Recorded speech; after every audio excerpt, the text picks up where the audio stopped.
the pleasure to present to you Dr. Martin Luther King, Jr.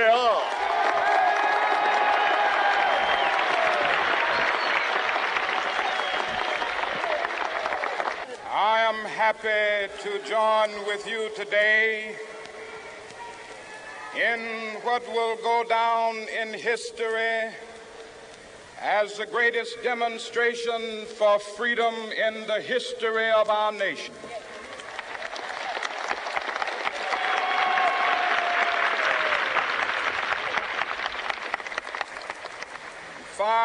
$50 years ago,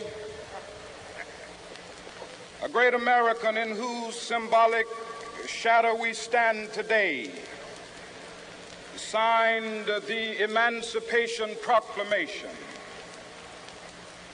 This momentous decree came as a great beacon light of hope to millions of Negro slaves who had been seared in the flames of withering injustice. It came as a joyous daybreak to end the long night of their captivity. But 100 years later, the Negro still is not free. 100 years later, the life of the Negro is still sadly crippled by the manacles of segregation and the chains of discrimination. 100 years later, the Negro lives on a lonely island of poverty in the midst of a vast ocean of material prosperity. 100 years later, the Negro is still languished in the corners of American society and finds himself in exile in his own land. And so we've come here today to dramatize a shameful condition. In a sense, we've come to our nation's capital to cash a check. When the architects of our republic wrote the magnificent words of the Constitution and the Declaration of Independence, they were signing a promissory note to which every American was to fall heir. This note was a promise that all men, yes, black men as well as white men, would be guaranteed the unalienable rights of life, liberty, and the pursuit of happiness.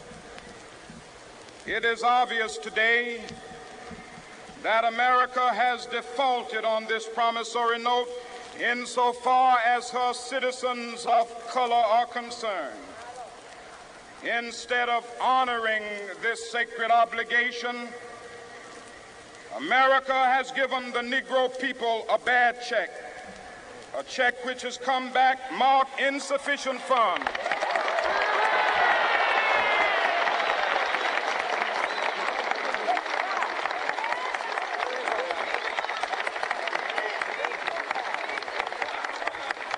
But we refuse to believe that the Bank of Justice is bankrupt. We refuse to believe that there are insufficient funds in the great vaults of opportunity of this nation.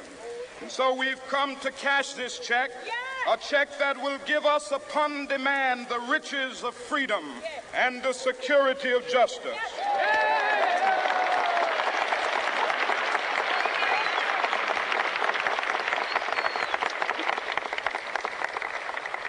We have also come to this hallowed spot to remind America of the fierce urgency of now. This is no time to engage in the luxury of cooling off or to take the tranquilizing drug of gradualism.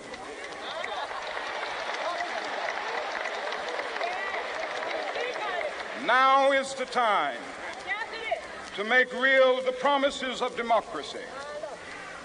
Now is the time to rise from the dark and desolate valley of segregation to the sunlit path of racial justice. Now is the time to lift our nation from the quicksands of racial injustice to the solid rock of brotherhood. Now is the time to make justice a reality for all of God's children. It would be fatal for the nation to overlook the urgency of the moment. This sweltering summer of the Negro's legitimate discontent will not pass until there is an invigorating autumn of freedom and equality. 1963 is not an end, but a beginning. Those who hope that the Negro needed to blow off steam and will now be content will have a rude awakening if the nation returns to business as usual.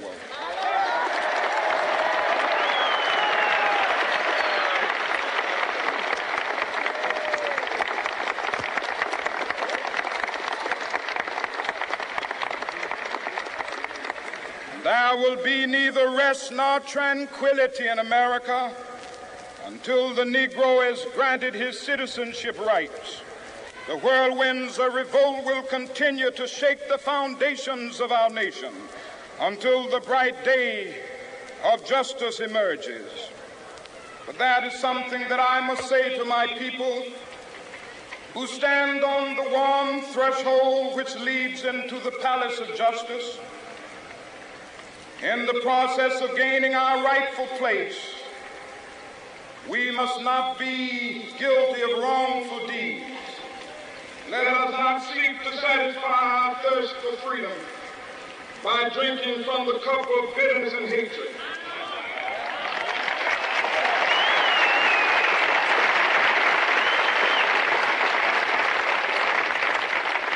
We must fail to conduct our struggle on the high plane of dignity and discipline.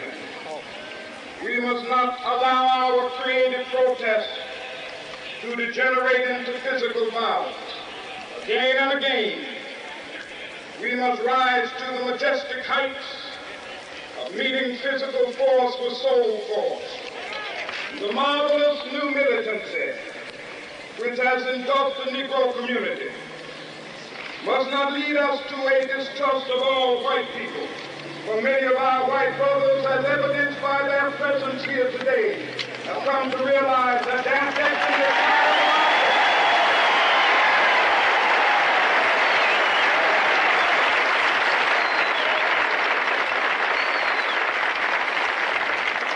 They have come to realize that their freedom is inextricably bound to our freedom. We cannot walk alone. As we walk, we must make the pledge that we shall always march ahead. We cannot turn back. There are those who are asking the devotees of civil rights, when will you be satisfied? We can never be satisfied as long as the Negro is the victim of the unspeakable horrors of police brutality. We can never be satisfied. As long as our body is heavy with the fatigue of travel, cannot gain lodging in the motels of the highways and the hotels of the city.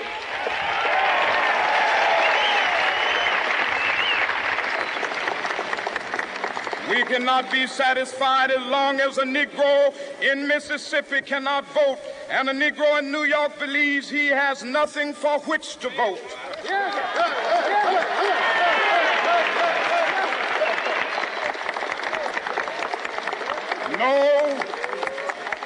No, we are not satisfied, and we will not be satisfied until justice rolls down like waters and righteousness like a mighty stream.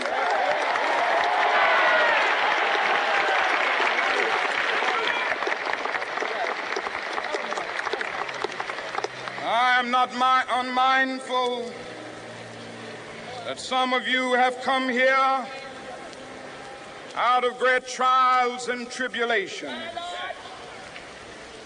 Some of you have come fresh from narrow jail cells. Some of you have come from areas where your quest for freedom left you battered by the storms of persecution and staggered by the winds of police brutality. You have been the veterans of creative suffering. Continue to work with the faith that unearned suffering is redemptive. Go back to Mississippi. Go back to Alabama. Go back to South Carolina. Go back to Georgia. Go back to Louisiana. Go back to the slums and ghettos of our northern cities, knowing that somehow this situation can and will be changed. Let us not wallow in the valley of despair. I say to you today, my friends,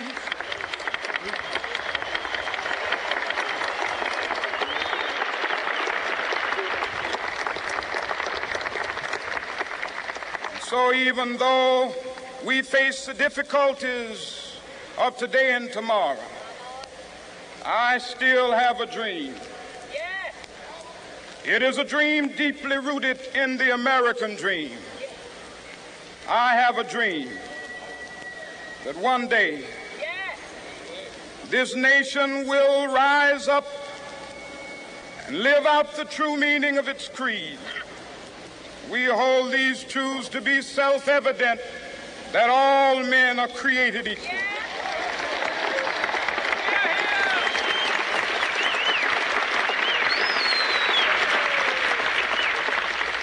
I have a dream that one day on the red hills of Georgia, the sons of former slaves and the sons of former slave owners will be able to sit down together at the table of brotherhood. I have a dream that one day, even the state of Mississippi, a state sweltering with the heat of injustice, sweltering with the heat of oppression, will be transformed into an oasis of freedom and justice. I have a dream that my 4 little children will one day live in a nation where they will not be judged by the color of their skin, but by the content of their character. I have a dream today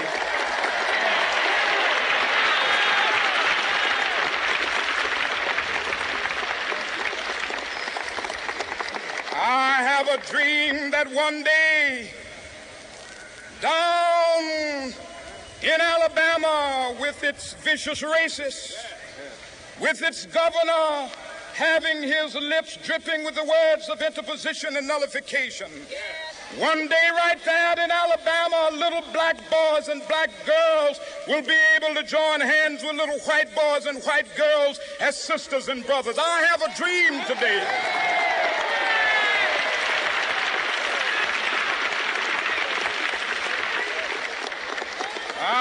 a dream that one day every valley shall be exalted, and every hill and mountain shall be made low. The rough places will be made plain, and the crooked places will be made straight.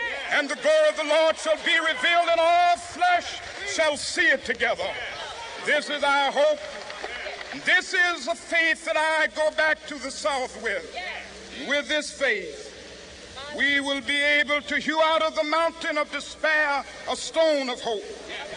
With this faith, we will be able to transform the jangling discords of our nation into a beautiful symphony of brotherhood. With this faith, we will be able to work together, to pray together, to struggle together, to go to jail together, to stand up for freedom together, knowing that we will be free one day. This will be the day. This will be the day when all of God's children will be able to sing with new meaning, "My country, tears of thee. Sweet land of liberty, of thee I sing.